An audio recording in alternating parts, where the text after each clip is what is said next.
Thank you for joining me today. It's Brian Gubernick, and welcome to the No Days Off podcast, where we believe that every single day brings a new opportunity to get better. Better at your business, better at your relationships, better at health, just better at life. Let's get into today's topic. Actually, it's going to be a two-part topic. So we're going to address part one here today, and we'll tackle part two tomorrow. What we're going to be talking about is how to determine your North Star, how to chart your course in life. And we're actually going to focus today's efforts on the writing your own eulogy part of determining your North Star. Now, writing your own eulogy, don't turn me off just yet. Hear me out, okay? I understand that this could be difficult for many. I understand that many may see this as morbid. Clearly, I believe a little differently. Because I believe that with this no days off movement, we're striving to get a little better in our health, in our business, in our financial, in our relationships, every single day. And it's great to make improvements. Maybe you want better experiences or better relationships or better health because you want to live a little longer. Whatever it may be, that's great. But I believe that most of us listening, we have something bigger than all of that. We have a life that we desire to lead. We have a legacy that we desire to leave. We have an impact that we want to make. So the question becomes, how do you determine the direction you'd like to go? How do you determine your North Star? I think it starts by actually beginning with the end in mind. The first step in creating your life plan is to begin with the end, with the funeral. Again, tough, but just bear with me here. Now this concept, where I borrowed this from, is from a book called Living Forward that made a huge difference on my life several years ago when I read it, by Daniel Harkavy and Michael Hyatt. Fantastic book on how to plan your life. And they talk about taking this first step by beginning at the end, starting with the end in mind. And again, that's your funeral.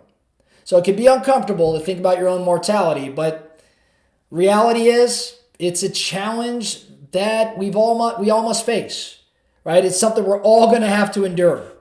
And thinking about it in this way gives us a lot of perspective about our life and, frankly, what's most important to us. So we're going to engage our minds, we're going to engage our hearts, and we're going to write this eulogy, and it's going to create what I would say is this pull power that is required to change how we think today and how we feel today and how we act moving forward. If we write our eulogy, think about where we want to be, compare it against where we're at today, and think through all the steps we need to take to have that end that we desire. So let's get started around what this exercise entails, okay? So you're going to write your own eulogy as if your life ended today. I actually want you to imagine that you're attending your own funeral. Let's call it your own celebration of life. And I want you to think about what those in attendance would be saying about you. Specifically, I want you to think around the first three rows. Who's sitting in those first three rows? Odds are it's the most important people in your life. Now, when I think about my first three rows, who's sitting there? It's probably my wife. It's probably my siblings. It's probably my kids. But it's probably my kids' husbands, my grandchildren, maybe even my great-grandchildren. Maybe friends that I haven't even made yet in my life. I mean, it's really interesting to think about it, but a lot of the people in attendance are people that have not even entered my life yet, but these are the most important people to me. Now, what are these people feeling? What are they thinking about this celebration? What stories are they telling about me? Are they laughing? Are they crying? Are they sighing? What are they saying? Now, at this celebration, I would think, somebody or some buddies are going to be walking up there and speaking about me. And my hope is, maybe it's my daughters. What do I want my daughters to be saying? What words are coming out of their mouth?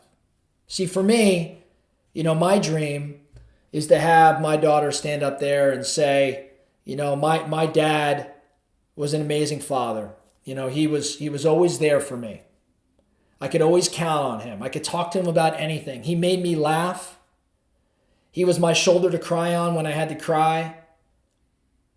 We were in business together. We had these all sorts of crazy different experiences together. I'll never forget these times.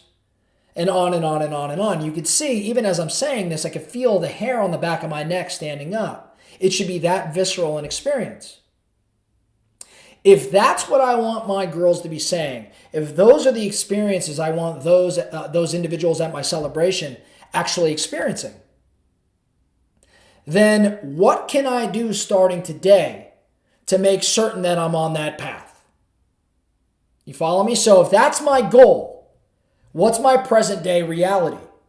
And how am I doing with respect to that measuring stick? Am I progressing towards that? Am I off the track? Am I off the rails a little bit and need to get back on? See, that's really the focus of this whole exercise, right? If we're going to begin with the end in mind, if we're going to document or think through and then document where we'd like to end, we've got to compare it against our current reality, and we're going to see a gap. And that's awesome, because now we're aware of the distance between where we're at and where we want to go, and we could either stay the course, we could double down on the course, or if in fact we're off course, we can get back on.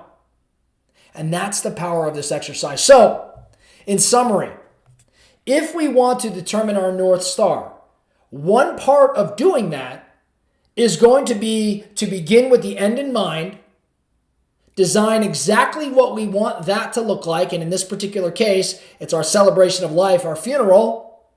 Design exactly what I want it to look like, what I want people to be saying and experiencing, and then walk it all the way back several decades to my life today and decide what changes do I need to make, what corrections do I need to make, what conversations do I need to start having, how do I have to start behaving, how do I have to start showing up.